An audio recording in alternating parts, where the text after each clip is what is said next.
Burkina Faso, et si l'objectif réel de cette tentative d'élimination physique semble ailleurs? Plonger le Burkina dans un chaos post-assassinat, provoquer une guerre civile entre factions militaires, ouvrir la voie à un retour en force des groupes terreaux et, in fine, faire imploser l'AES. Le scénario serait alors classique. Créer le désordre, le présenter comme un problème interne incontrôlable, puis justifier une intervention humanitaire régionale CEDEAO, voire internationale, avant une intervention militaire. Laisser le pays s'effondrer pour mieux revenir sous couvert de restauration de l'ordre, puis imposer un vendu à la tête du pays.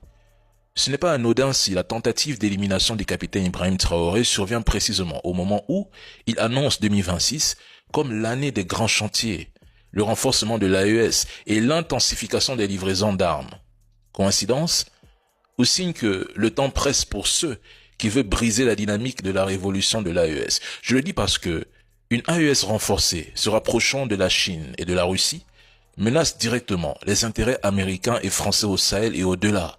Par contre, éliminer Traoré, c'est tenter de décapiter l'AES qui est debout comme un trépied, puis de s'aborder l'axe Russie-Chine-Afrique anti-occidentale et de ramener Ouagadougou dans le giron CEDEAO France-États-Unis.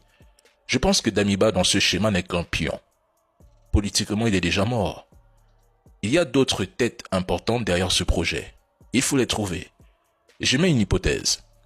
Cette main invisible, derrière cette tentative d'élimination physique, qui rappelle étrangement les méthodes de la DGSE avec l'opération Homo, qui consiste à désigner une opération d'assassinat ciblé et d'élimination physique d'une personne jugée dangereuse pour les intérêts de l'État, ou le programme ZR Rifle de la CIA, après les indépendances, pourrait-elle être liée à ces mêmes agences? Vraiment pathétique. Ils présentent leurs excuses, mais si le coup avait réussi, se serait-il excusé auprès du peuple et des dirigeants? Non. Je tire mon chapeau très bas au gouvernement burkinabé. Depuis des mois, tout le monde voulait voir Damiba arrêté. Je peux me tromper, je suis qu'un humain. Mais le gouvernement a réussi à détruire progressivement la légitimité résiduelle de Damiba aux yeux du peuple et de l'Afrique. Son coup est diffusé sur la télévision nationale, les réseaux. C'est une véritable honte pour lui et ses soutiens. Avec ses aveux publics et des détails sordides, Damiba devient un traître absolu pour ceux qui doutaient encore. Il est devenu une personne indésirable, non grata et humiliée. Même ses anciens soutiens dans l'armée ou parmi les élites ne pourront plus le défendre publiquement sans se compromettre.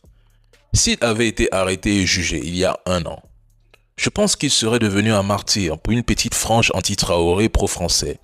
Il aurait pu parler librement, devenir un porte-voix pour les apatrides et accuser le régime de persécution et de fabrication de preuves. Mais ces tentatives sont des intérêts géopolitiques, le contrôle des ressources, l'influence régionale et étrangère dans le Sahel. Il ne le fait pas pour le peuple ni pour le Burkina, mais pour ses propres intérêts égoïstes et pourris. Damiba ne cherche pas à sauver le pays qu'il a dirigé pendant des mois, sans résultat concret sur la sécurité. Il veut juste revenir au pouvoir à tout prix, même si ça coûte des vies, même si ça passe par des alliances sordides avec des intérêts étrangers. Je dirais même que Damiba est politiquement mort. Et là, franchement, c'est du grand art politique.